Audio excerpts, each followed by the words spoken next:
سيئات أعمالنا من يهده الله فلا مضل له ومن يضلل فلا هادي له أشهد أن لا إله إلا الله وحده لا شريك له وأشهد أن محمدا عبده ورسوله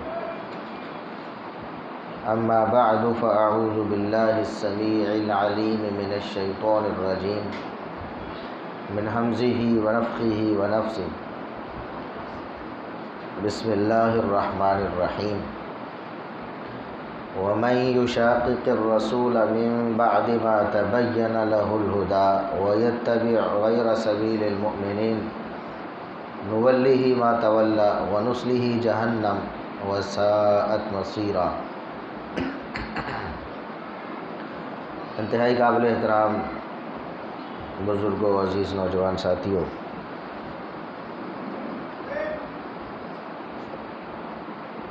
رسول اللہ صلی اللہ علیہ وسلم نے ارشاد فرمایا،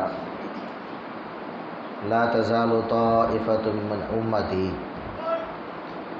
ظاہرین علی الحق لا یضرهم من خذلهم۔ میری امت کا ایک گروہ تا قیامت حق پر قائم رہے گا، اور اس گروہ کے لوگ حق کے ساتھ باقی تمام گروہوں پر غالب رہیں گے۔ جو اس گروہ کو چھوڑ جائے گا ان کا کوئی نقصان نہیں کر سکے گا، وہ اپنا ہی نقصان کرے گا۔ وہ گروہ کون سا ہے جس کے بارے میں رسول اللہ صلی اللہ علیہ وسلم نے یہ بشارت سنائی ہے کہ وہ ہمیشہ حق پر رہے گا، قیامت تک ایک گروہ حق پر رہے گا۔ اور آپ صلی اللہ علیہ وسلم نے یہ بھی فرمایا کہ یہود و نصارہ 72 فرقوں میں بٹ گئے تھے، اور میری امت 73 فرقوں میں بٹ جائے گی۔ کلہم فی النار الا واحدہ، سارے کے سارے فرقے گروہ جہنم میں جائیں گے سوائے ایک فرقے اور گروہ کے۔ تو ہمیں اس بات کا احساس ہونا چاہیے اور ہمیں تلاش ہونی چاہیے کہ وہ فرقہ اور گروہ کون سا ہے جس کو نبی کریم صلی اللہ علیہ وسلم نے تا قیامت حق پر ہونے کی بشارت دے دی۔ ہمارے ماحول معاشرے میں بہت سے لوگ ہیں، بہت سے مکتبہ ہائے فکر ہیں جو اپنے اپنی دعوت آپ کے سامنے رکھتے ہیں۔ سب ہی اس بات کے دعوے دار ہیں کہ وہ حق پر ہیں، تو ہم کیسے امتیاز کریں گے، کیسے پتہ چلے گا کہ واقعی حق پر کون ہے؟ دعویٰ تو سب کا ہے، لیکن ان میں سے دعویٰ سچا کس کا ہے؟ اس کے لیے اللہ کے رسول صلی اللہ علیہ وسلم کی تعلیمات کو معیار بنایا جائے گا، صحابہ کرام رضوان اللہ علیہم اجمعین کے راستے کو معیار بنایا جائے گا، یہ دیکھنے کے لیے کہ کس کا دعویٰ سچا ہے، 73 میں سے ایک حق پر کون ہے۔ اللہ رب العزت نے بھی قرآن کریم میں یہ ارشاد فرمایا، یا ایھا الذین آمنوا اتقوا اللہ وکونوا مع الصادقین۔ ایمان والو، اللہ سے ڈرو اور سچے لوگوں کے ساتھ ہو جاؤ۔ کون ہے جو اپنے دعوے میں سچے ہیں؟ طائفہ منصورہ کون ہے؟ ایک گروہ جن کی اللہ رب العزت مدد فرماتا ہے اور تا قیامت وہ اللہ رب العزت کی مدد میں رہیں گے، دلائل و براہین کے اعتبار سے کوئی ان کو مغلوب نہیں کر سکے گا۔ تو یہ دعویٰ کس گروہ کا سچا ہے؟ تو ہمیں بھی اس گروہ کے ساتھ مل جانا چاہیے۔ تو معیار کتاب و سنت ہے، معیار صحابہ کرام رضوان اللہ علیہم اجمعین ہیں، تو ہم بڑی آسانی سے دیکھ سکتے ہیں کہ ہمارے ہاں عقائد میں، اعمال میں کون سا گروہ ہے جو کتاب و سنت کے مطابق ہے اور کون کتاب و سنت کے مخالف ہے۔ صحابہ کرام رضوان اللہ علیہم اجمعین جن کو اللہ کے رسول صلی اللہ علیہ وسلم نے بشارتوں سے نوازا ہے اور جن کو حقیقی مومن قرار دیا ہے اللہ رب العزت نے، اور جن کے راستے کو سبیل المومنین کہا ہے اللہ رب العزت نے، کس کے عقائد ان صحابہ کرام سے ملتے ہیں اور کس کے عقائد صحابہ کرام کے عقائد کے برعکس ہیں۔ تھوڑا سا اگر آپ غور و فکر کریں، والذین جاہدوا فینا لنہدینہم سبلنا، اللہ رب العزت فرماتا ہے جو ہمارے راستے میں کوشش کرتے ہیں، سیدھا راستہ تلاش کرنے کے لیے جستجو کرتے ہیں، ہم ضرور بالضرور اس کی سیدھے راستے کی طرف رہنمائی کر دیتے۔ اگر انسان کی خواہش، اس کی انا، اس کی ہٹ درمی آڑے نہ آئے تو کوئی چانس ہی نہیں کہ وہ راہ حق کو نہ پا سکے، وہ سیدھے راستے کو نہ جان سکے، ممکن ہی نہیں۔ ہمیشہ انسان تب ہی راہ حق سے منحرف ہوتا ہے جب کوئی نہ کوئی چیز، کوئی مفاد اس کے آڑے آ جاتا ہے کتاب و سنت کے، یا کوئی تعصب اس کے آڑے آ جاتا ہے جو اس کو کتاب و سنت پر عمل کرنے یا اس کی طرفداری کرنے سے روک دیتا ہے۔ تو جب یہ چیزیں نہیں ہوں گی تو انسان بڑی آسانی سے فیصلہ کر لے گا کہ وہ حق والا گروہ کون سا ہے۔ چنانچہ کتاب و سنت سے چند ایک مثالیں میں آپ کے سامنے پیش کروں گا، کچھ عقائد کی اور کچھ اعمال کی۔ آپ خود اندازہ لگا لیں کہ کتاب و سنت نے ہمیں کیا عقیدہ دیا ہے اور لوگوں نے اپنی طرف سے کون سے عقائد گھڑ لیے ہیں۔ کتاب و سنت نے ہمیں کون سا عمل دیا ہے اور لوگوں نے اپنی طرف سے کون سے اعمال گھڑ لیے ہیں۔ جس کے عقائد و اعمال کتاب و سنت کے مطابق ہیں اور جس کے عقائد و اعمال صحابہ کرام سے میچ کرتے ہیں، وہ حق پر ہے اور دوسرا باطل پر ہے۔ لوگوں کے لیے بہت مشکل ہے آج کے دور میں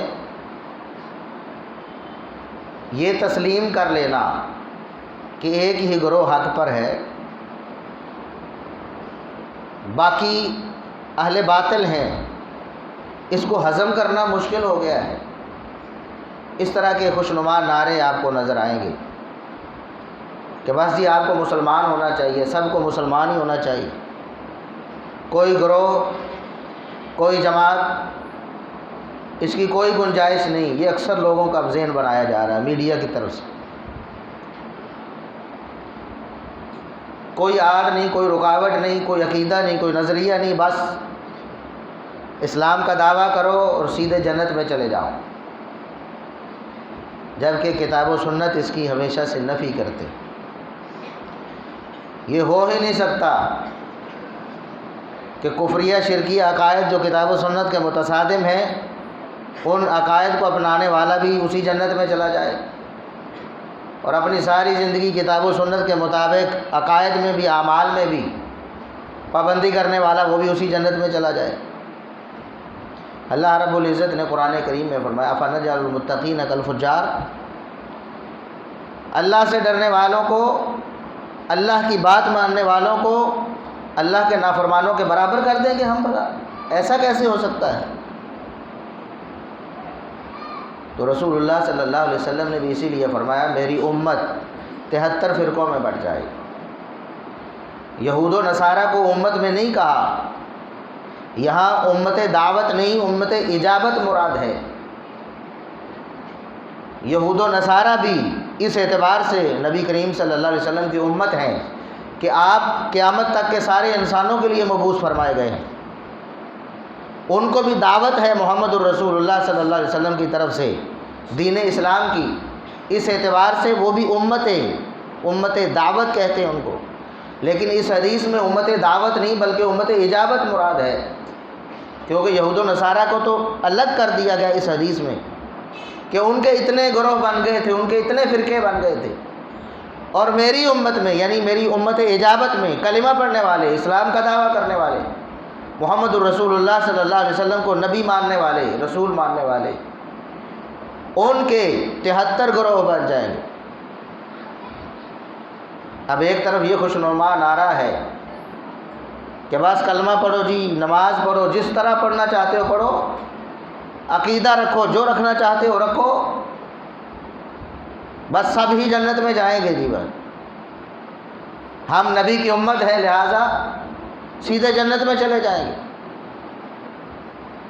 اور جو دعوت میں یہ کہتا ہے کہ نہیں، عقائد و اعمال کو درست کرو گے، طائفہ منصورہ کے مطابق بناؤ گے تب جنت میں جاؤ، اور وہ ایک گروہ ہے، 2 نہیں ہو سکتے، 4 نہیں ہو سکتے، ایک ہی گروہ ہے جو جنت میں جانے والا ہے، کیونکہ رسول اللہ صلی اللہ علیہ وسلم نے ایسا فرمایا ہے۔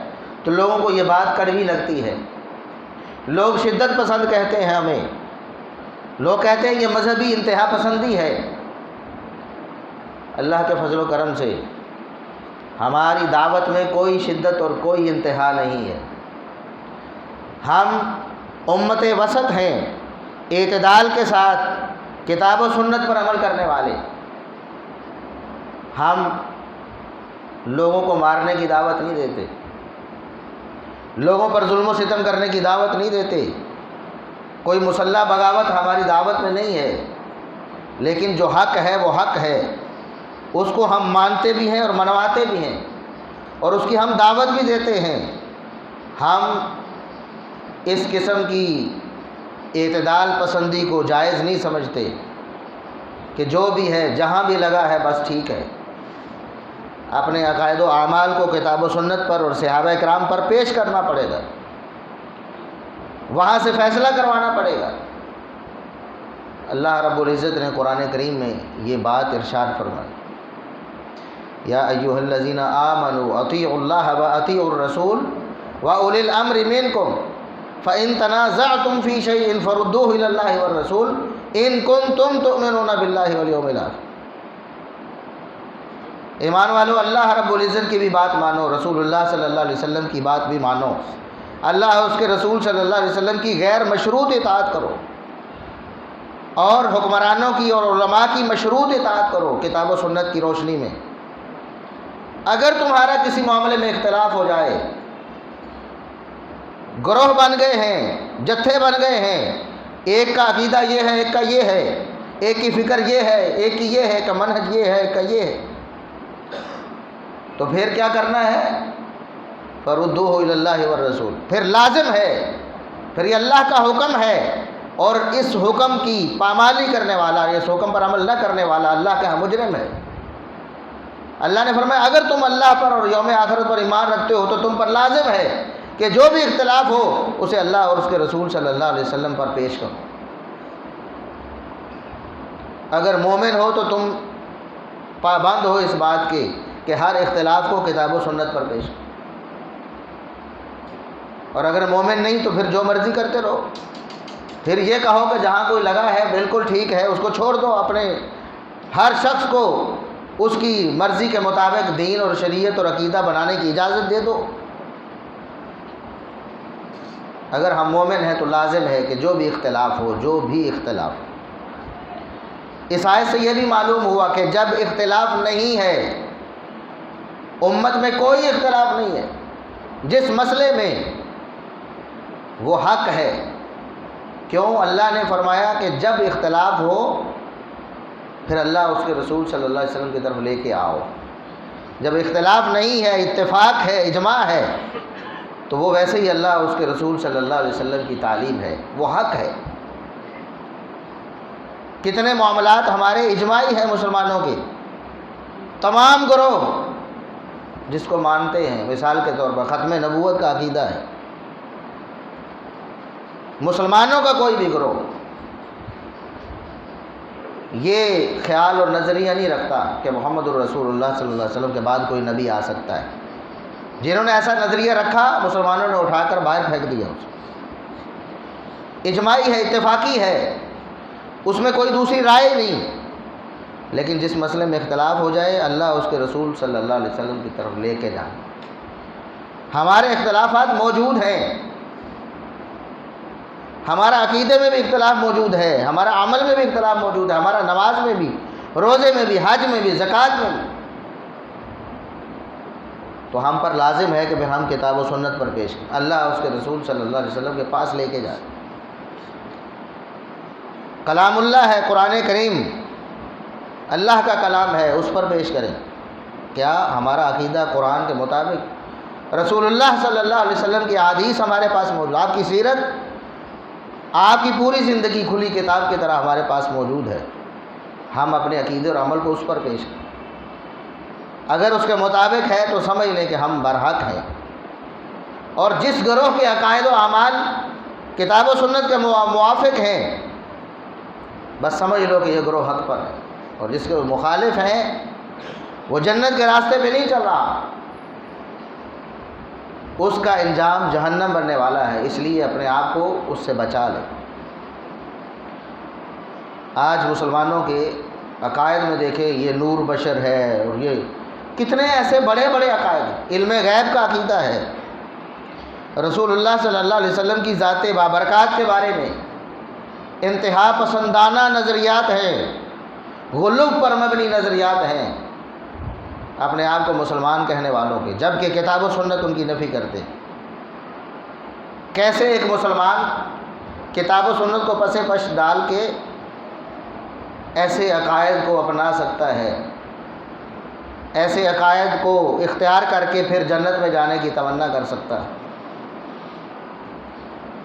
بہت آسان طریقہ ہے، قرآن کریم کو پڑھیں، سمجھیں، اپنے عقائد کو پیش کریں قرآن کریم پر۔ کیا قرآن ہمیں غیر اللہ کے لیے علم غیب کا عقیدہ دیتا ہے؟ کیا قرآن یہ گنجائش دیتا ہے کہ اللہ کے سوا کوئی غیب جان سکتا ہے؟ قرآن تو یہ اعلان کرتا ہے، قُلْ لَا يَعْلَمُ مَنْ فِي السَّمَاوَاتِ وَالْأَرْضِ الْغَيْبَ إِلَّا اللَّهُ، اے نبی اعلان کر دیجئے اللہ کے سوا زمین و آسمان کی چھپی چیزوں کو کوئی نہیں جانتا، صرف اللہ جانتا ہے۔ اور اے نبی آپ اعلان کر دیجئے وَلَوْ كُنْتُ أَعْلَمُ الْغَيْبَ لَاسْتَكْثَرْتُ مِنَ الْخَيْرِ وَمَا مَسَّنِيَ السُّوءُ، آپ اعلان کر دیں، ان لوگوں کو سمجھا دیں یہ بات کہ اگر میں غیب جانتا ہوتا، میں محمد صلی اللہ علیہ وسلم، میں غیب جانتا ہوتا، ہمیشہ ہر بھلائی میرے پاس آتی، مجھے کبھی نقصان نہ اٹھانا پڑتا، کوئی دکھ نہ آتا مجھے، جبکہ رسول اللہ صلی اللہ علیہ وسلم کی زندگی دکھوں سے عبارت ہے۔ اللہ کی خاطر، اللہ کی راہ میں آپ صلی اللہ علیہ وسلم کو دکھ پہنچائے گا۔ آپ صلی اللہ علیہ وسلم کے جانثار صحابہ کو شہید کیا گیا۔ اگر آپ صلی اللہ علیہ وسلم کو معلوم ہوتا کہ فلاں موقع پر فلاں کافر نے حملہ کرنا ہے اور میرے اتنے صحابہ کو شہید کرنا ہے، تو آپ ان کو پہلے ہی بتا دیتے کہ میرے صحابہ اس طرف نہ جانا، جبکہ آپ صلی اللہ علیہ وسلم خود 70 کے قریب حفاظ کو، قراء کو بھیج رہے ہیں، صحابہ کو، ایک علاقے میں نہیں پتہ محمد الرسول اللہ صلی اللہ علیہ وسلم کو کہ میرے بھیجنے پر ان کے ساتھ کیا کیا جائے گا، دھوکے سے ان کو شہید کر دیا جائے گا۔ آپ صلی اللہ علیہ وسلم پورا مہینہ ان دھوکہ کرنے والے کفار کے خلاف دعائیں کرتے رہے، نماز میں قنوت نازلہ کرتے رہے۔ اگر آپ کو پتہ ہوتا وَلَوْ كُنْتُ أَعْلَمُ الْغَيْبَ، اگر آپ صلی اللہ علیہ وسلم کو پتہ ہوتا تو آپ کو یہ دکھ نہ اٹھانا پڑتا، یہ دکھ نہ جھیلنا پڑتا۔ کتنا صاف اور واضح عقیدہ ہے، اور ادھر ہمارے ہاں کیا عقائد ہیں کتاب و سنت کے خلاف، کہ نبی بھی غیب جانتے ہیں، ولی بھی غیب جانتے ہیں، نبی کو بھی پتہ ہے جو کچھ ہونے والا ہے، اور ولی کو بھی پتہ ہے۔ ان کے عقائد کے مطابق پیر اپنے گھر میں بیٹھا ہوا پوری دنیا کے ہر مرید کو دیکھ رہا ہے، اور پیر بول کر کہتا ہے تم یہ کہہ رہے ہو کہ مجھے پتہ نہیں، میں تو تمہارے کمرے میں ساتھ والے بیڈ پہ موجود تھا۔ اس طرح کے عقائد کہاں اسلام ان عقائد کو کی اجازت دیتا ہے؟ جب محمد الرسول اللہ صلی اللہ علیہ وسلم کو نہیں پتہ، آپ خود فرما رہے ہیں کہ اگر مجھے کل کی بات کا پہلے ہی پتہ ہو تو مجھے کبھی دکھ پہنچے ہی نہ۔ آپ صلی اللہ علیہ وسلم کو اور صحابہ کرام کو زہر آلود گوشت کھلا دیا۔ جب آپ صلی اللہ علیہ وسلم لقمہ لے چکے تو بتایا گیا اللہ رب العزت کی طرف سے، ہم نے اس کو نکالا، لیکن جو صحابہ کھا چکے تھے متاثر ہو۔ خود آپ صلی اللہ علیہ وسلم اپنے آخری وقت میں بیماری کی شدت میں فرما رہے ہیں کہ وہ جو خیبر کے موقع پر مجھے زہر کھلانے کی کوشش کی گئی تھی، جو لقمہ میں منہ میں لے چکا تھا، اس زہر کے اثر سے اب میں اپنی رگے جاں کو کٹتا ہوا محسوس کر رہا ہوں۔ اگر آپ صلی اللہ علیہ وسلم کو پتہ ہوتا، اپنے آپ کو نقصان میں کبھی نہ ڈالتے۔ یہ جائز ہی نہیں ہے کسی کے لیے پتہ ہو کہ ادھر مجھے نقصان ملنے والا، یقینی طور پر مجھ پر حملہ کر دیا جائے گا یا مجھ پر یہ ہو جائے گا، اور وہ جان بوجھ کر اسی طرف چلا جائے۔ فلاں زہریلا کھانا ہے اور جان بوجھ کر کھا لے، تو رسول اللہ صلی اللہ علیہ وسلم کو نہیں پتہ، اور آپ خود بتاتے ہیں، قرآن کی زبانی ہے یہ، کوئی حدیث نہیں، قرآن ہے کہ میں اگر غیب جانتا تو میں ساری بھلائیاں جمع کر لیتا، مجھے کبھی دکھ نہ پہنچتا۔ آج مسلمان یہ عقیدہ بھی رکھتے ہیں کہ عالم ما یکان و ما یکون، کہ نبی صلی اللہ علیہ وسلم کو جو کچھ دنیا میں ہو چکا ہے آج تک، اور جو کچھ قیامت تک ہونے والا ہے، اور قیامت کے بعد جو ہونے والا ہے، سب کچھ پتہ ہے۔ اب یہ عقیدہ کہاں سے لے لیا؟ کس کتاب سے یہ عقیدہ اخذ کیا؟ قرآن کی کس آیت سے یہ عقیدہ اخذ کیا؟ اور کیا صحابہ کرام کا یہ عقیدہ تھا؟ رسول اللہ صلی اللہ علیہ وسلم کی مسجد میں ایک شخص فوت ہو گیا، بعض روایات میں وہ عورت ہے، بعض میں مرد ہے۔ آپ صلی اللہ علیہ وسلم پوچھتے ہیں صحابہ سے کہ مجھے فلاں شخص نظر نہیں آ رہا، بتایا جاتا ہے کہ وہ فوت ہو گیا ہے اور ہم نے اس کو دفن کر دیا۔ آپ صلی اللہ علیہ وسلم فرماتے ہیں افلا کنتم آذنتمونی، بھائی مجھے اطلاع کیوں نہ دی؟ میں خود اس کا جنازہ پڑھتا، اس کے کفن دفن میں شریک ہوتا، مجھے بتایا کیوں نہیں؟ اب اس کو دفنا چکے ہو تو دلونی علی قبرہا، مجھے بتاؤ کہ اس کی قبر کہاں ہے۔ دلونی علی قبرہا، مجھے اس کی قبر پر لے کر چلو، مجھے نہیں پتا کہ اس کی قبر کہاں ہے۔ قبر کا پتہ دور کی بات ہے، یہ بھی نہیں پتا کہ کوئی امتی فوت ہو گیا ہے کہ نہیں۔ یہاں کہتے ہیں پیر کی مرید کے ہر فعل پہ نظر ہوتی ہے، بلکہ اس کی نیتوں کو بھی جان رہا ہوتا ہے، نعوذ باللہ۔ محمد الرسول اللہ صلی اللہ علیہ وسلم نے تو کبھی ایسا دعویٰ نہیں کیا۔ آپ سے بڑا کون رہبر اور رہنما ہو سکتا ہے؟ کون آپ صلی اللہ علیہ وسلم سے کوئی بڑا نعوذ باللہ پیر بن گیا؟ قبر پر لے جایا گیا، آپ صلی اللہ علیہ وسلم نے دعا کی، جنازہ پڑھا۔ اس لیے کتنے صاف عقائد ہیں۔ ایک طرف آپ کو یہ عقیدہ دیا جاتا ہے کہ محمد الرسول اللہ صلی اللہ علیہ وسلم نور مجسم ہے، نور مجسم، بلکہ نور من نور اللہ کا عقیدہ دیا جاتا ہے کہ اللہ کے نور میں سے ایک نور ہے، نعوذ باللہ ثم نعوذ۔ اور دوسری طرف جو قرآن نے عقیدہ دیا ہے قل انما انا بشر مثلکم، اے نبی آپ اعلان فرمائیں، انہیں بتائیں میں تمہاری طرح کا انسان ہوں، جسم وہی ہے خاکی، ضروریات و حوائج وہی ہیں، معاملات وہی ہیں، ہاں اللہ رب العزت نے مجھ کو نبوت سے اور رسالت سے سرفراز کیا ہے، یہ اللہ کا احسان۔ جنس کے اعتبار سے میں بشر ہوں، انسان ہوں۔ صحابہ کا بھی یہی عقیدہ ہے۔ صحابہ کو اگر صحابہ نبی کریم صلی اللہ علیہ وسلم کو عالم الغیب جانتے ہوتے تو کہہ نہ دیتے کہ اللہ کے رسول آپ ہم سے پوچھ رہے ہیں، آپ کو تو پتہ ہی ہے نا کہ وہ فوت ہو گیا ہے، آپ کو تو پتہ ہی ہے نا کہ ہم نے کہاں اس کی قبر بنا دی۔ صحابہ کا عقیدہ کیا ہے؟ جو صحابہ کا عقیدہ ہے، جس کا عقیدہ وہی ہے، اس کے عقیدے کو اپنا لے، یہی طائفہ منصورہ ہے، یہی اہل حق ہیں۔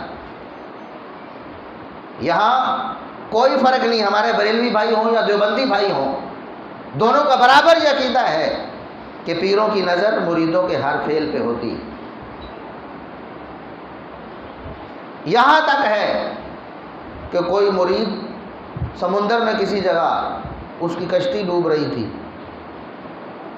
تو پیر صاحب جو ہے ان کو یہ بھی پتہ تھا کہ مرید کس جگہ ہے، کس حالت میں ہے، مصیبت میں ہے، وہ جا کر اس کی کشتی کو کندھا دے کے سیدھا بھی کر کے آئے۔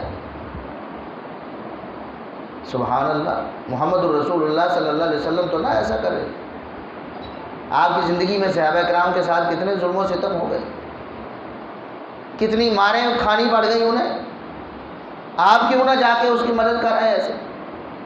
یہاں پیر اڑ کے چلے جاتے ہیں یا ویسے ہی حاضر ناظر ہوتے ہیں، ہر جگہ موجود ہوتے ہیں۔ محمد الرسول اللہ صلی اللہ علیہ وسلم تو ہر جگہ موجود نہیں تھے، نہ صحابہ کا یہ عقیدہ۔ صحابہ آ کر آپ کو بتاتے ہیں اللہ کے رسول یہ معاملہ ہو گیا ہے، یہ معاملہ اگر آپ صلی اللہ علیہ وسلم کو خود ہی پتہ ہے یا صحابہ کا یہ عقیدہ ہے تو بتانے کی تو کوئی ضرورت نہیں کہ اللہ کے رسول یہ واقعہ ہو گیا ہے، یہ معاملہ بن گیا ہے۔ حتیٰ کہ صحابہ کرام یہ بتاتے کہ اللہ کے رسول فلاں نے آپ کے بارے میں یہ بات کہی، آ کر خبر دے رہے ہیں آپ صلی اللہ علیہ وسلم۔ اگر ان کا یہ عقیدہ ہوتا کہ آپ ہر بات پہلے سے ہی جانتے ہیں تو بتانے کی کیا ضرورت تھی بتانے کی؟ تو نور من نور اللہ جیسا عقیدہ بنا لیا گیا، نور مجسم کہہ دیا گیا، اور یہاں تک کہہ دیا جاتا ہے کہ نبی کریم صلی اللہ علیہ وسلم کا جسم نور کا بنا ہوا تھا، حتیٰ کہ آپ کمرے میں ہوتے تو کسی کی سوئی گر جاتی نا تو اتنا نور ہوتا کہ وہ سوئی بھی مل جاتی تھی آسانی سے۔ ایک یہ عقیدہ ہے، اور دوسرا کتاب و سنت کا عقیدہ، دوسرا صحابہ کا عقیدہ ہے جو احادیث میں ہمیں روایت ہو کر ملا ہے۔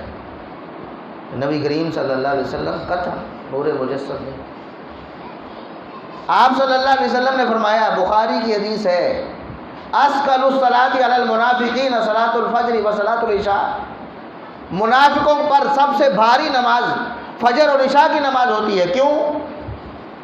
دل کھوٹا ہے نا، دل سے تو ایمان لائے ہی نہیں، اب ظاہر دکھانے کے لیے آتے ہیں۔ تو فجر اور عشاء اندھیرے میں ہوتی ہے، فجر اور عشاء اندھیرے میں ہوتی ہے، ثابت ہو گیا حدیث۔ فجر اور عشاء، فجر بھی اندھیرے میں ہوتی ہے، فجر بھی۔ اچھا منافقین پر کیوں بھاری ہے؟ ظہر اثر مغرب ان نمازوں میں، مغرب میں بھی اتنا اندھیرا نہیں ہوا ہوتا۔ باہر جو علاقے ہیں ہمارے شہروں میں تو چونکہ بہت کنجسٹڈ ہو گئے ہیں معاملات، اس لیے ہمیں اندھیرا زیادہ فیل ہوتا ہے۔ کھلی جگہ ہو تو وہاں اندھیرا نہیں ہوتا، آرام سے نظر آتے ہیں لوگ۔ تو ان تین نمازوں میں ان کے لیے مجبوری بن جاتی ہے کہ لوگ دیکھ رہے ہیں کہ فلاں کیوں نہیں آیا، فلاں کیوں نہیں آیا، نماز تو فرض ہے، نماز سے کیسے پیچھے رہ سکتا ہے؟ اس لیے مجبوری ہے کہ ان تین نمازوں میں حاضر ہوتے ہیں اپنے آپ کو مسلمان ثابت کرنے کے لیے۔ لیکن عشاء کی نماز بھی اندھیرے میں ہوتی ہے، مکمل اندھیرا، ان دنوں میں کوئی روشنی کی بندوبست تو ہوتا نہیں تھا، چراغ وغیرہ ہوتے تھے لیکن ان کو بھی زیادہ افورڈ نہیں کیا جا سکتا تھا کہ مسجدوں میں چلا دیے جائیں، غربت کا دور، اندھیرا ہے۔ تو اندھیرے کی وجہ سے وہ کہتے ہیں کہ ہمیں کس نے دیکھنا ہے، اجالے میں تو ہم دکھانے جاتے ہیں نا، حاضری لگواتے ہیں کہ ہم بھی ایمان والے ہیں، جھوٹا دعویٰ کرتے ہیں، تو اندھیرے میں کس نے دیکھنا ہے، تو گزارا کرو۔ اسی طرح فجر کی نماز چونکہ اندھیرے میں ہوتی تھی، فجر کی نماز محمد الرسول اللہ صلی اللہ علیہ وسلم کی اندھیرے میں ہوتی تھی، یہ حدیث بتا رہی ہے نا، محمد الرسول اللہ صلی اللہ علیہ وسلم بتا رہے ہیں کہ وہ سمجھتے ہیں کہ اندھیرا ہے، ہمارا کون سا پتہ چلنا ہے کہ کون حاضر کون غیر حاضر۔ تو محمد الرسول اللہ صلی اللہ علیہ وسلم اگر نور مجسم ہوتے، آپ کے جسم سے اگر لائٹیں نکلتی ہوتی پھر کوئی اندھیرا ہوتا؟ بتائیں۔ ازواج مطہرات صحابیات نماز کے لیے آتی ہیں، صحیح بخاری کے الفاظ ہیں، ما یعرفن من الغلس،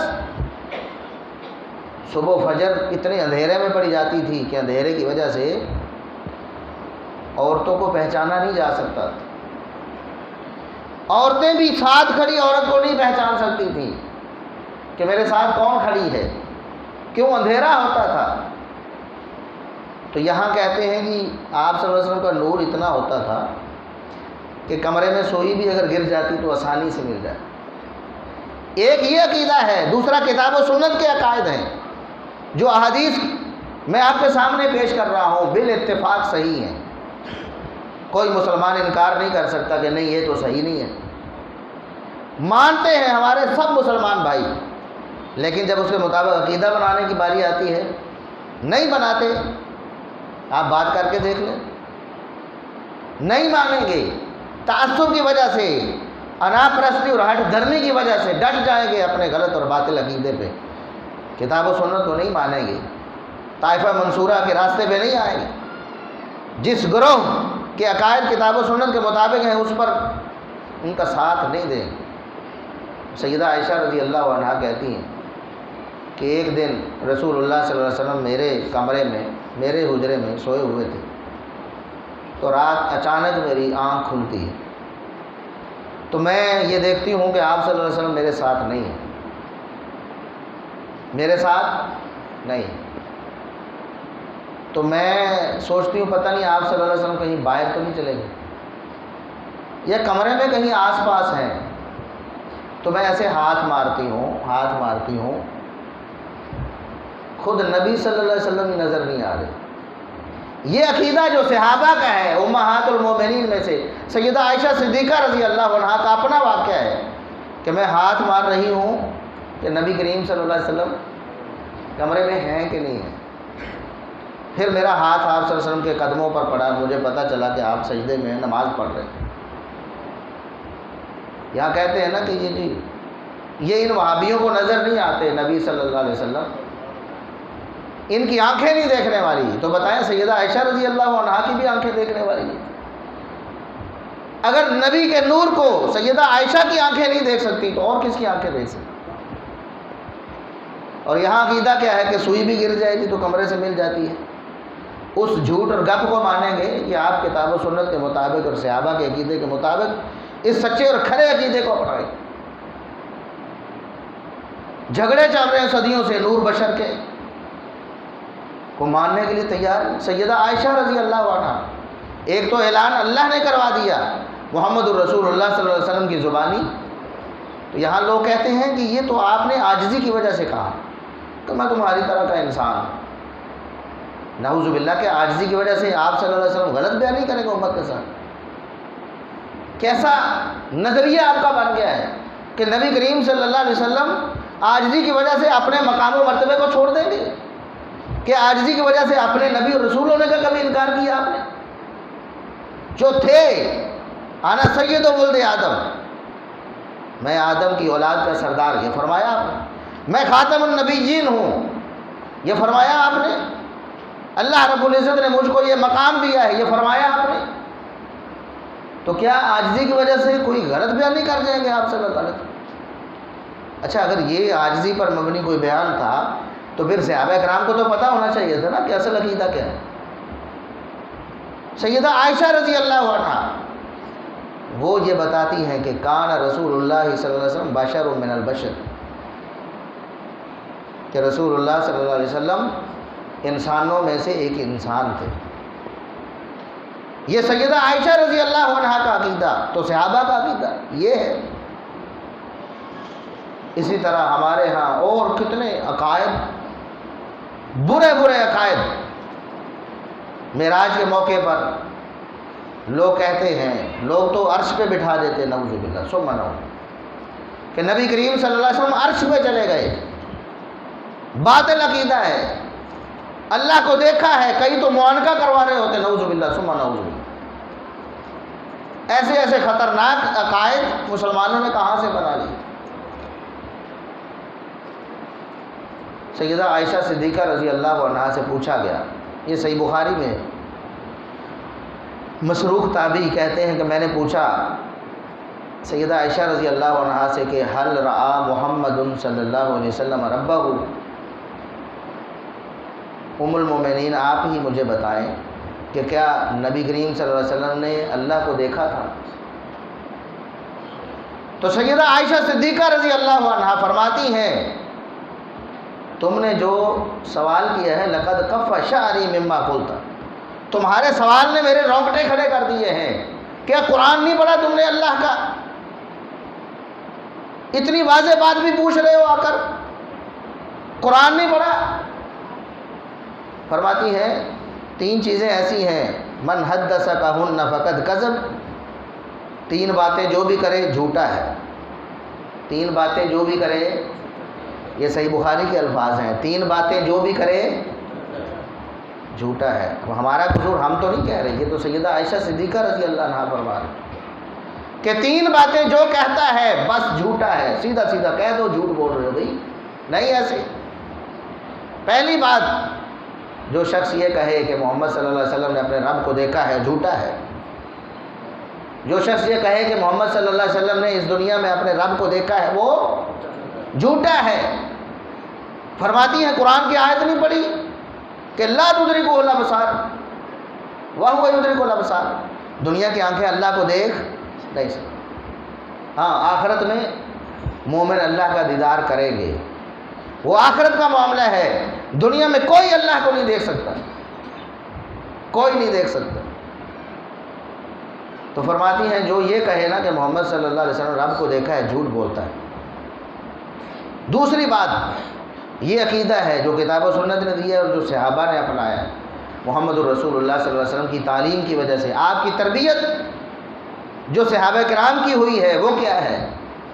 فرماتی ہیں جو شخص یہ کہے نا کہ کان یعلم ما فی غد، کہ نبی صلی اللہ علیہ وسلم کل کی بات جانتے ہوتے تھے، آپ کو پہلے ہی پتہ ہوتا تھا کہ کیا ہونے والا ہے، فقد کذب، جھوٹ بولتا ہے، وہ جھوٹا ہے۔ تو جو گروہ یہ دعویٰ کرتا ہے وہ کیا ہے؟ جھوٹا ہے۔ تو اہل حق کون ہوئے؟ جن کا عقیدہ سیدہ عائشہ رضی اللہ عنہا والا ہے۔ ہم بھی یہ کہتے ہیں کہ محمد الرسول اللہ صلی اللہ علیہ وسلم کل کی بات نہیں جانتے، اور محمد صلی اللہ علیہ وسلم نے دنیا میں اپنے رب کو دیکھا نہیں۔ تیسری بات، جو شخص یہ کہے کہ نبی کریم صلی اللہ علیہ وسلم نے اللہ کی وحی میں سے کچھ چھپا لیا ہے، وہ بھی جھوٹا ہے۔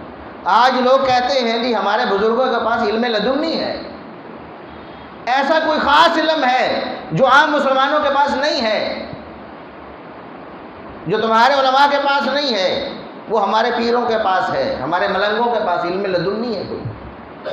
کوئی ایسا علم نہیں۔ اللہ رب العزت نے قرآن میں اللہ رسول اللہ صلی اللہ علیہ وسلم کو فرمایا یا ایھا الرسول بلغ ما انزل الیک، جو بھی اللہ نے آپ کی طرف نازل کیا ہے اس کی ٹھوک بجا کر تبلیغ کر، سب لوگوں کو پہنچا دو۔ وَإِن لَّمْ تَفْعَلْ فَمَا بَلَّغْتَ رِسَالَتَهُ، اگر آپ نے ایک بات بھی چھپا لی نا جو ہم نے وحی کی ہے اور آپ نے امت کو نہیں بتائی، تو گویا آپ نے رسالت کا حق ادا ہی نہیں کیا۔ اس لیے محمد الرسول اللہ صلی اللہ علیہ وسلم نے سب صحابہ کو جو کچھ نازل ہوا اللہ کی طرف سے سب دے دیا، نہ چھپایا ہے، نہ کسی خاص کو کوئی خاص علم دیا، سب کو بتا دیا اللہ نے یہ فرمایا ہے، یہ تعلیم ہے تمہارے لیے۔ تو اپنے عقائد کو دیکھیں، غور کریں کہ اہل حق کون ہے، کون ہے طائفہ منصورہ، جن کا صحابہ سے لے کر آج تک یہی عقیدہ ہے، جن کا صحابہ سے لے کر آج تک یہی نظریہ ہے، بس وہ اہل حق ہے، فوراً اس کو اپنا لیں، ان کے ساتھ شامل ہو جائیں، ان سے کبھی جدائی اختیار نہ کریں۔ اعمال کو دیکھ لیں، نماز ہے، دیکھیں کون سا گروہ ایسا ہے جس کی نماز کتاب و سنت کے موافق ہے، جس کی نماز صحابہ والی ہے، جس کی نماز صحابہ والی ہے۔ آج ہمارا اتنا اختلاف ہے کہ نماز کے اوقات سے لے کر نماز کے طریقے سے لے کر سب کچھ مختلف کر دیا گیا، تو اختلاف ہوا نا۔ فَإِن تَنَازَعْتُمْ فِي شَيْءٍ فَرُدُّوهُ إِلَى اللَّهِ وَالرَّسُولِ، لازم ہے ہمارے اوپر، جب اختلاف ہو گیا ہے تو اللہ اور اس کے رسول صلی اللہ علیہ وسلم سے فیصلہ کرو، اور جب اللہ اور اس کے رسول فیصلہ کر دیں، یعنی کتاب و سنت بات کو واضح کر دیں، اس کے بعد اس فیصلے کو کبھی چیلنج نہیں کیا جا سکتا۔ وَمَا كَانَ لِمُؤْمِنٍ وَلَا مُؤْمِنَةٍ إِذَا قَضَى اللَّهُ وَرَسُولُهُ أَمْرًا أَن يَكُونَ لَهُمُ الْخِيَرَةُ مِنْ أَمْرِهِمْ، کسی مومن اور مرد ہو یا عورت، اس کے لیے یہ گنجائش نہیں ہے کہ اللہ اور اس کے رسول کا فیصلہ آنے کے بعد اپنی رائے اور اپنے خیال پر کاربند ہو۔ اللہ اور اس کے رسول صلی اللہ علیہ وسلم کے فیصلے کو رد نہیں کیا جا سکتا، اور فیصلہ کروانا بھی ضروری ہے۔ اللہ نے حکم دے دیا جب بھی اختلاف ہو اللہ سے بھی فیصلہ کروانا ہے، رسول اللہ صلی اللہ علیہ وسلم سے بھی فیصلہ کروانا۔ تو آپ دیکھ لیں، نمازوں کے اوقات ہی لے لیں، فجر کا وقت دیکھیں، کچھ مسلمان اندھیرے میں پڑھتے ہیں جس طرح ہم پڑھتے ہیں، اور کچھ مسلمان اجالا کر کے پڑھتے ہیں، جب اچھی طرح روشنی ہو چکی ہوتی ہے اس وقت پڑھتے ہیں۔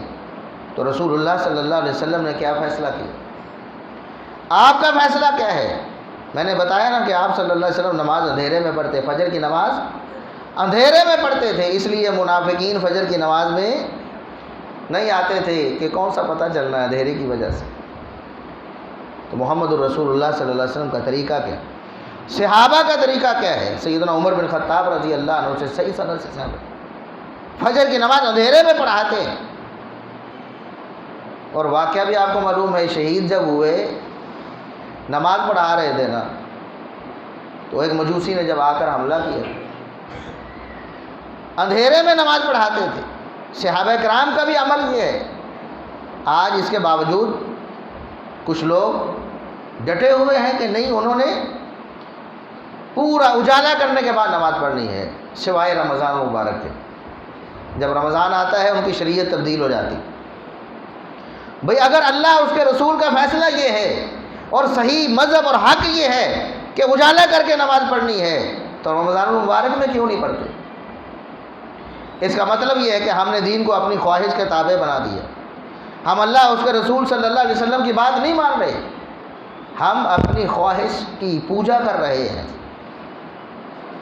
کہ رمضان میں چونکہ مجبوری بن گئی، پہلے اٹھنا مجبوری بن گئی، اٹھ کر سحری بھی کھا لی ہے، تو اب جلدی سے نماز پڑھاؤ اور سو جاؤ، جلدی سے نماز پڑھاؤ اور سو جاؤ۔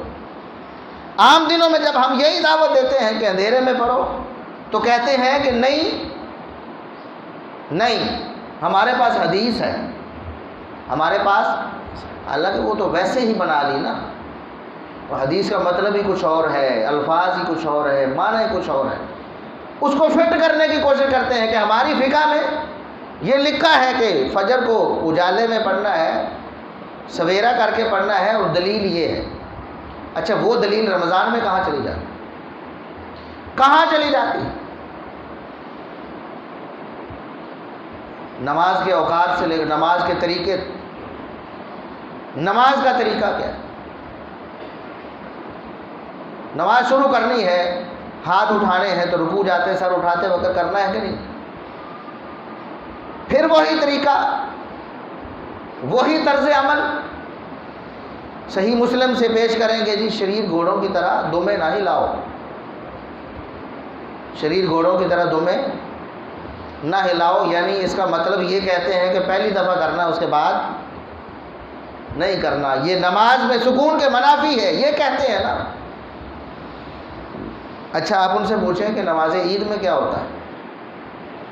نماز عید میں کیا ہوتا ہے؟ وہاں یہ حدیثیں کہاں چلی جاتی ہیں جن کو پیش کر کے تم نماز میں رکوع جاتے سر اٹھاتے وقت رفع دین کی نفی کر رہے ہوتے ہو؟ وہاں وہ حدیث لے کے آ جاتے ہیں جو ثابت ہی نہیں ہے، محدثین نے بالاجماع اس کو مردود کہا ہے۔ عبداللہ بن مسعود رضی اللہ عنہ سے جو منسوب ہے کہ پہلی دفعہ رفع دین کیا، اس کے بعد نہیں کیا۔ اچھا بھی یہ حدیث اگر ہے تو عیدین میں کہاں گئی یہ حدیث؟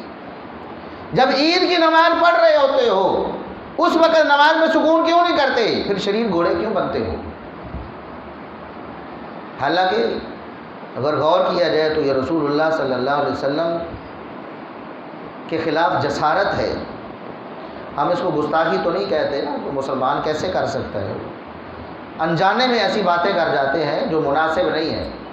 یہ مانتے ہیں کہ رسول اللہ صلی اللہ علیہ وسلم پہلے نماز میں رفع دین کیا کرتے تھے، مانتے ہیں نا، رکوع جاتے سر اٹھاتے وقت کیا کرتے تھے، کہتے ہیں بعد میں منسوخ ہو گئی۔ اچھا جب رسول اللہ صلی اللہ علیہ وسلم کیا کرتے تھے تو اپنے ہی عمل کو آپ کہیں کہ شریر گھوڑے کی طرح دمیں نہ ہلا، اس کا مطلب یہ ہوا کہ نعوذ باللہ نعوذ باللہ ثم نعوذ باللہ، کہ وہی کام رسول اللہ صلی اللہ علیہ وسلم پہلے کیا کرتے تھے، شریر گھوڑے کی طرح دمیں ہلا، نعوذ باللہ ثم نعوذ۔ بات ہی کوئی اور ہے، وہ تو سلام پھیرتے وقت السلام علیکم ورحمۃ اللہ، السلام علیکم ورحمۃ، اس کو منع کیا گیا کہ شریر گھوڑوں کی طرح دمیں نہ ہلاؤ۔ محمد الرسول اللہ صلی اللہ علیہ وسلم نے کبھی نہیں کیا، کچھ صحابہ نے ایسا کیا تو آپ نے تنبیہ فرما دی۔ اس کا رکوع سے یا رکوع سے سر اٹھا کر رفع دان کرنے سے کوئی تعلق نہیں، اور تعلق بناؤ گے تو پھر عیدین میں کہاں جائے گا، عیدین میں کہاں چلے گا؟ کہتے نہیں امام کے پیچھے فاتحہ نہیں پڑھنی، کیوں؟ قرآن نے منع کیا ہے وَإِذَا قُرِئَ الْقُرْآنُ فَاسْتَمِعُوا لَهُ وَأَنصِتُوا لَعَلَّكُمْ تُرْحَمُونَ، حالانکہ اس آیت کا اس سے تعلق ہی کوئی نہیں۔ آیت میں ہے کہ خاموش رہو اور سنو، تو امام کے پیچھے فاتحہ پڑھ رہا ہے، خاموش بھی ہے، سن بھی رہا ہے، نہ تو کان بند کیے ہیں نہ اونچی آواز سے پڑھ رہا ہے۔ مثالیں بھی حدیث میں موجود ہیں۔ سیدنا ابو ہریرہ رضی اللہ عنہ رسول اللہ صلی اللہ علیہ وسلم سے پوچھتے ہیں، اللہ کے رسول آپ جب نماز شروع کرتے ہیں تکبیر اولیٰ کے بعد اللہ اکبر کہی، اس کے بعد آپ خاموش ہوتے ہیں تو کیا پڑھتے ہیں؟ خاموش ہوتے ہیں تو کیا؟ تو آپ نے فرمایا اللہ مبارک پہ یہ پڑھتا ہوں، یعنی خاموشی پڑھنے کے متضاد خاموش ہو کر پڑھا جا سکتا ہے۔ اور ادھر رسول اللہ صلی اللہ علیہ وسلم کی واضح دو ٹوک حدیث ہے کہ لا صلاۃ لمن لم یقرأ بفاتحۃ الکتاب، اس شخص کی کوئی نماز نہیں جس نے نماز میں سورہ فاتحہ نہیں پڑھی۔ سیدنا ابو ہریرہ رضی اللہ عنہ سے ایک شخص پوچھتا ہے، صحیح مسلم میں ہے، کہ کبھی ہم امام کے پیچھے ہوں تو کیا کریں؟ آپ نے حدیث یہ سنائی ہے کہ رسول اللہ صلی اللہ علیہ وسلم نے فرمایا کہ جو شخص نماز میں سورہ فاتحہ نہیں پڑھتا اس کی نماز بیکار ہے، کوئی فائدہ نہیں اس کو۔ جب امام کے پیچھے ہو تو کیا کریں؟ تو انہوں نے کہا اقرا بہا فی نفسک، آہستہ پڑھا کرو بھائی، پڑھنی تو ہے۔ کیوں؟ آگے پھر حدیث سنائی، کہتے ہیں کہ رسول اللہ صلی اللہ علیہ وسلم نے فرمایا، اللہ فرماتا ہے قسمت الصلاۃ بینی و بین عبدی، میں نے نماز، سوال کیا ہوا ہے کہ امام کے پیچھے کیا کریں؟ تو ابو ہریرہ رضی اللہ عنہ کہتے ہیں کہ رسول اللہ صلی اللہ علیہ وسلم نے فرمایا، اللہ فرماتا ہے میں نے نماز کو اپنے اور بندے کے درمیان تقسیم کر لیا ہے، آدھا حصہ میرا آدھا اس کا، آدھی نماز میرے لیے اور آدھا اس کے لیے۔ کیسے؟ الحمدللہ رب العالمین بندہ کہتا ہے، اللہ کی تعریف ہے نا، اللہ کہتا ہے حامدنی عبدی، میرے بندے نے میری تعریف کی ہے، میرا حصہ ہے، میری تعریف کر رہا ہے۔ الرحمن الرحیم اثنی علی عبدی، میرا بندہ میری ثنا کر رہا ہے، یہ میرا حصہ ہے۔ مالک یوم الدین، اللہ فرماتا ہے مجد علی عبدی، اللہ بندے نے میری کبریائی بیان کی ہے، یہ میرا حصہ ہے۔ اس کے بعد بندہ کہتا ہے ایاک نعبد و ایاک نستعین، یا اللہ میں تیری ہی عبادت کرتا ہوں، تجھ سے مدد مانگتا، اہدنا الصراط المستقیم، ہمیں سیدھا راستہ، صراط الذین انعمت علیہم غیر المغضوب علیہم ولا الضالین۔ اللہ فرماتا ہے یہ میرے بندے کا حصہ تھا جو اپنے لیے مانگ رہا ہے نا میرے سے، میری تعریفات میرا حصہ ہے، میں نے نماز کو دو حصوں میں تقسیم کر دیا ہے، آدھی میرے لیے اور آدھی بندے کے لیے۔ تو ابو ہریرہ رضی اللہ عنہ کیا فرماتے، کیا سمجھا رہے ہیں کہ نبی صلی اللہ علیہ وسلم نے، بلکہ اللہ نے فرمایا ہے کہ نماز فاتحہ ہی نماز ہے، فرمایا میں نے نماز کو تقسیم کر لیا ہے اپنے اور بندے کے درمیان۔ اللہ نے فرمایا نا کہ میں نے نماز کو تقسیم کر دیا ہے، تو نماز کہاں سے شروع ہوئی؟ الحمدللہ، ختم کہاں ہوئی؟ غیر المغضوب علیہم ولا الضالین۔ اللہ نے فاتحہ کو ہی نماز کہا ہے، اور جو نماز میں نماز ہی نہیں پڑھتا اس کی کون سی نماز ہے؟ سارا کچھ ایک طرف، اور کہتے ہیں نہیں جی امام پڑھ رہا ہو تو پھر آپ نہیں پڑھ سکتے۔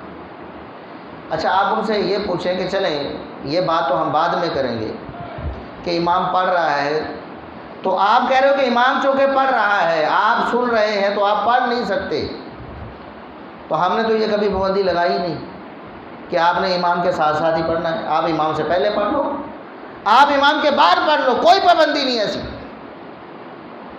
کوئی پابندی نہیں، نہ رسول اللہ صلی اللہ علیہ وسلم نے پابندی لگائی کہ پہلے یا بعد نہیں پڑھ سکتے، نہ صحابہ نے پابندی لگائی۔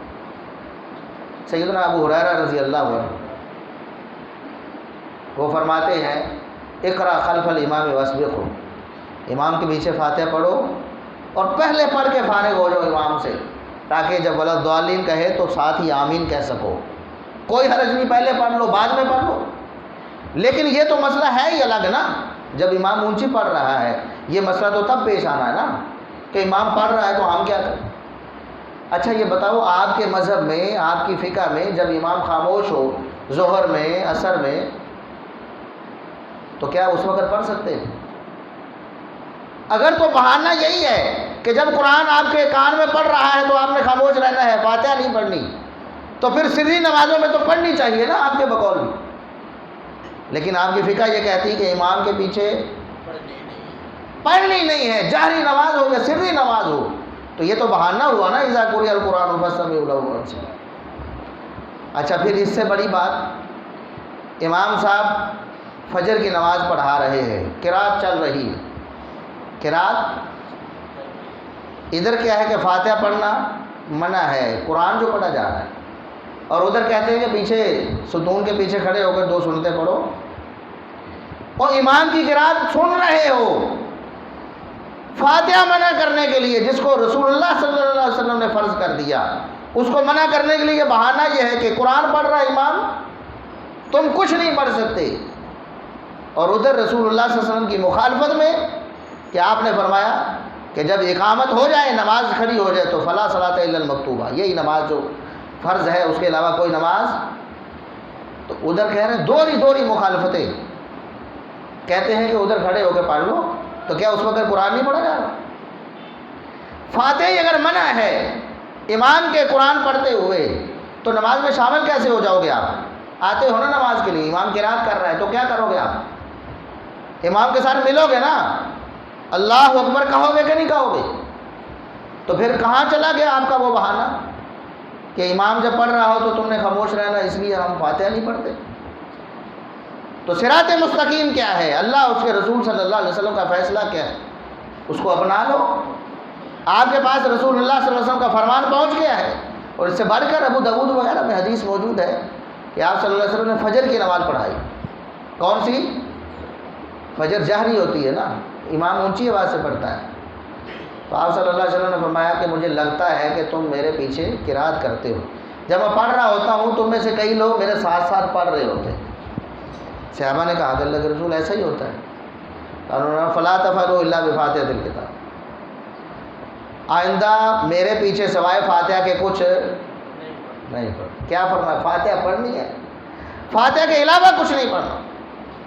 حق بالکل واضح ہے اور الحق بھی بالکل واضح ہے، مسئلہ ہماری انا کا ہے، تعصب کا ہے جو آڑے آ جاتا ہے، ہم کیوں نہیں عمل کرتے؟ اسی طرح کتنے مسائل ہیں، کہتے صفے بنائیں، وہ 2 بالش، ایک بالش جگہ چھوڑ کر کھڑے ہو جاتے ہیں، حالانکہ صحیح بخاری کی حدیث ہے۔ صحابہ کہتے ہیں کہ رسول اللہ صلی اللہ علیہ وسلم جب نماز کے لیے صفے بنواتے تو ہم میں سے ایک صحابی دوسرے کے ٹخنے کے ساتھ ٹخنا ملا لیا کر، ٹخنے کے ساتھ ٹخنا ملا لیا کر۔ یہاں اگر ہم اس کی دعوت دیتے ہیں تو لوگ کہتے ہیں کہ یہ کون سا طریقہ ہے؟ اب بتائیں، رسول اللہ صلی اللہ علیہ وسلم کا طریقہ تو یہ ہے، صحابہ نے جو آپ سے سیکھا ہے، اور ایک ہمارا طریقہ ہے کہ 1 بالش یا 2 بالش جگہ چھوڑ کے کھڑے ہونا، یہ کہاں کا طریقہ؟ کہاں سے لے لیا؟ اسی طرح جتنے بھی معاملات دیکھیں، روزہ دیکھیں، روزے کی نیت بنا لی، اور نیت کے الفاظ بھی ایسے کہ جیسے کسی بے عقل شخص نے بنایا کہ میں کل کے روزے کی نیت کرتا ہوں، روزہ تو آج رکھ رہا ہے، نیت کل کے روزے کی کر رہا ہے۔ اگر یہ کوئی نیت ہوتی تو محمد الرسول اللہ صلی اللہ علیہ وسلم امت کو نہ سکھاتے؟ ایک ایک دعا ایک ایک موقع کی رسول اللہ صلی اللہ علیہ وسلم نے ہمیں سکھائی، لیکن یہاں اپنی طرف سے بنا لی۔ افطاری کو لیٹ کرنا ہے، یقین کرنے کے لیے 3-3 4-4 منٹ لیٹ کرتے ہیں، ادھر محمد رسول اللہ صلی اللہ علیہ وسلم کیا فرماتے ہیں؟ جب تک میری امت کے لوگ افطاری میں جلدی کرتے رہیں گے کہ یہ جیسے ہی سورج غروب ہوا افطاری کر لی، وہ خیر پر رہیں۔ اور خود سیدہ عائشہ رضی اللہ عنہا بیان کرتی رسول اللہ صلی اللہ علیہ وسلم کا عمل مبارک، دیگر صحابہ نے بھی روایت کیا ہے کہ جیسے ہی سورج غروب ہوتا پردے کے پیچھے جاتا، آپ صلی اللہ علیہ وسلم روزہ افطار کرتے، نہیں عمل کرتے، ڈٹ جاتے ہیں، اور ادھر سحری میں 3 منٹ پہلے کر لیتے ہیں۔ اور آپ صلی اللہ علیہ وسلم کیا فرماتے ہیں؟ میری امت اس وقت تک خیر پر رہے گی جب تک افطاری کو آخری وقت میں کرے، 3 منٹ پہلے، ادھر 3 منٹ لیٹ۔ جہاں رسول اللہ صلی اللہ علیہ وسلم فرماتے ہیں کہ اینڈ تک لے کے جانا ہے، آخری لمحے تک جانا ہے، وہاں پہلے کر دیتے ہیں۔ جہاں آپ فرماتے ہیں جلدی کرنی ہے، وہاں لیٹ کر دیتے ہیں۔ تو حق کہاں ہے؟ ہم جانچ اور پرکھ سکتے ہیں، عقائد میں بھی، اعمال میں بھی۔ تو اس لیے ہمیں تھوڑا سا غور و فکر کرنے کی ضرورت ہے۔ اللہ تعالیٰ سے دعا ہے کہ اللہ رب العزت ہمیں جو طائفہ منصورہ ہے، جو حق والا گروہ ہے، اللہ رب العزت ہمیں اسی کے ساتھ چلنے کی توفیق عطا فرمائے۔ یہ ایک سوال آیا ہے، بس ایک سوال ہی لیں گے کیونکہ وقت کم ہے، آگے بھی مغرب کے بعد بھی ایک جگہ پہنچنا ہے ہم نے۔ محمد علی مرزا صاحب ایک تقریر کے دوران کہتے ہیں کہ عمر بن عبدالعزیز نے جاگیر فدق آل فاطمہ کے حوالے کر دی تھی، اس کی کیا حقیقت ہے؟ محمد علی مرزا صاحب جھوٹے آدمی ہیں، کیا ہیں؟ رافضی ہیں، صحابہ کے دشمن ہیں، ٹھیک ہے، قرآن و سنت سے کورے ہیں، جاہل ہیں، ٹھیک ہے۔ ان کی کسی بات کا کیا اعتبار؟ ویسے تو وہ کہتے ہیں کہ میں حدیثوں کے نمبر بتاتا ہوں، تو اس حدیث کا نمبر بھی پوچھ لینا تھا ان سے کہ کون سی حدیث کا نمبر۔ دیکھیں سیدنا عمر فاروق رضی اللہ عنہ نے یہ جو رسول اللہ صلی اللہ علیہ وسلم کا چھوڑا ہوا ترکہ تھا، ویسے تو کسی کی وراثت نہیں بن سکتا تھا، رسول اللہ صلی اللہ علیہ وسلم خود فرما کر گئے، لیکن بطور نگرانی سیدنا علی رضی اللہ عنہ اور سیدنا عباس رضی اللہ عنہ دونوں کے سپرد کر دیا تھا کہ جس طرح میں نے اس کا خیال کرنا ہے آپ کر لیں، جو اس کی آمدنی ہوگی بیت المال میں جائے گی، اس میں سے رسول اللہ صلی اللہ علیہ وسلم کے خاندان کا خرچہ نکال لیا جائے گا، جس طرح آپ صلی اللہ علیہ وسلم کے دور میں ہوتا ہے کہ وہاں سے جو آمدنی آتی گھر والوں کا خرچہ نکال کے باقی بیت المال میں نے بھی وہی کرنا ہے تو تم سنبھال لو، کہ وہاں دیکھو، خیال کرو، وہاں سے آمدنی حاصل کرو، آپ صلی اللہ علیہ وسلم کے گھر والوں کا، آپ کی ازواج مطہرات کا خرچہ نکال کے باقی بیت المال میں ڈالو۔ تو علی رضی اللہ عنہ اور عباس رضی اللہ عنہ دونوں کے سپرد ہو گیا۔ پھر صحیح مسلم میں ہی، صحیح بخاری میں بھی ہے، صحیح مسلم میں واضح الفاظ ہیں کہ علی رضی اللہ عنہ نے اس معاملے میں ٹیک اوور کر لیے، یعنی عباس رضی اللہ عنہ کو پیچھے کر دیا، سارا معاملہ خود اپنے ہاتھ میں لے لیا، اور اس کی شکایت لے کر وہ سیدنا عمر رضی اللہ عنہ کے پاس آئے بھی، عباس رضی اللہ عنہ۔ تو عمر رضی اللہ عنہ نے کہا کہ دیکھو جو فیصلہ میں کر سکتا تھا وہ میں نے کر دیا، اب اس کے علاوہ تو کوئی فیصلہ میں نہیں کر سکتا، یہ تو آپ کا آپس میں معاملہ ہے کہ آپ لڑائی کر رہے ہیں۔ سیدنا عباس رضی اللہ عنہ نے کافی سخت لفظ غصے میں کہے کہ یہ جو علی ہیں وہ ایسے کر رہے ہیں، ایسے کر رہے ہیں۔ بہرحال انسان ہونے کے ناطے تو ہمیں تو ایسے تمام معاملات میں اپنے آپ کو جانبدار رکھنا چاہیے، کیونکہ صحابہ بڑوں کا معاملہ ہے نا، ان کا آپس کا معاملہ ہے، اللہ ان سے راضی، ہم بھی ان سے راضی، ان کے مابین جو بھی ہوا ہمیں اس سے کوئی سروکار ہی نہیں، جو اللہ ان سے راضی ہو گیا نا، ہم بھی راضی ہیں۔ اس وقت سے لے کر سیدنا علی رضی اللہ عنہ کے پاس انتظام و انصرام تھا، ان کے بیٹے حسن رضی اللہ عنہ کے پاس گیا، ان کے بیٹے زید بن حسن کے پاس گیا، پھر ان کے پاس ہی تھا۔ تو عمر بن عبدالعزیز رحمۃ اللہ علیہ نے کہاں کسی کو دینا تھا، پہلے ہی ان کے پاس تھا بطور نگرانی۔ آپ یوں سمجھ لیں کہ اس کے ٹرسٹی جو ہے نا وہ بنا دیے گئے سیدنا علی رضی اللہ عنہ، اور پھر ان کے بیٹے، پھر آگے ان کے پاس نظام چلتا رہا۔ تو عمر بن عبدالعزیز نے کس کے سپرد کرنا؟ پہلے ہی اسی خاندان کے پاس اس کی سرپرستی موجود تھی۔ باقی یہ بات اپنی جگہ پر بالکل دو ٹوک ہے کہ نبی کریم صلی اللہ علیہ وسلم جو چھوڑ کر گئے تھے کسی کی وراثت نہیں بن سکتا، بطور وراثت نہیں مل سکتا تھا، اس چیز کا خود اقرار سیدنا علی رضی اللہ عنہ کو بھی تھا۔ صحیح بخاری میں بھی ہے، صحیح مسلم میں بھی ہے کہ کہ جب یہ معاملہ سیدنا عمر رضی اللہ عنہ کے پاس آیا تو انہوں نے کہا کیا تمہیں معلوم ہے کہ نہیں کہ رسول اللہ صلی اللہ علیہ وسلم یہ فرمایا کرتے تھے کہ ہم انبیاء جو کچھ چھوڑ کے جائے اللہ کی راہ میں صدقہ ہوتا ہے، وراثت نہیں بنتا، تمہیں پتہ ہے کہ نہیں؟ اور بھی صحابہ، عبد الرحمن بن عوف بھی موجود تھے، دیگر صحابہ بھی، سیدنا عثمان رضی اللہ عنہ بھی موجود تھے، سب نے کہا کہ واقعی اللہ کے رسول صلی اللہ علیہ وسلم نے یہ فرمایا۔ پھر سیدنا عمر رضی اللہ عنہ نے دوبارہ مینشن کر کے سیدنا علی رضی اللہ عنہ کو، سیدنا عباس رضی اللہ عنہ کو، دونوں سے پوچھا کہ تم بتاؤ کہ واقعی رسول اللہ صلی اللہ علیہ وسلم نے یہ فرمایا تھا کہ نہیں؟ قالا نعم، دونوں نے کہا سمیت سیدنا علی رضی اللہ عنہ کے کہ واقعی رسول اللہ صلی اللہ علیہ وسلم نے یہ فرمایا تھا۔